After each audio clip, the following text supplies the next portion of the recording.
আমরা ভারত সরকারের কাছে বলতে চাই, নিজের দেশের নাগরিকদেরকে নয়, পুশিন করতে হলে খুনি হাসিনাকে অতি দ্রুত বাংলাদেশে পুশিন করুন।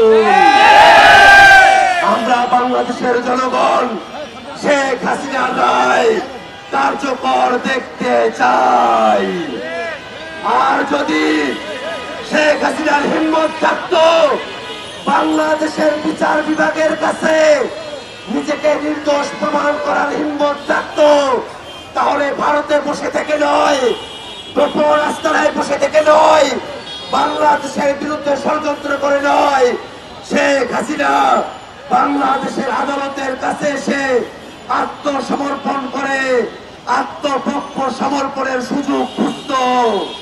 যেহেতু শেখ হাসিনা এবং আওয়ামী লীগের আত্মসমর্পণ করে আত্মপক্ষ সমর্থনের ন্যূনতম কোনো তাদের পক্ষে বৈধতা নেই।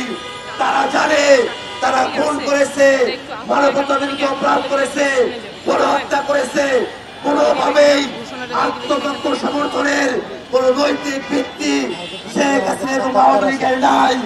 সেই কারণেই তারা বাংলাদেশের বিচার বিভাগের কাছে আত্মসমর্পণ করার মতো সাহস দেখাতে পারে নাই।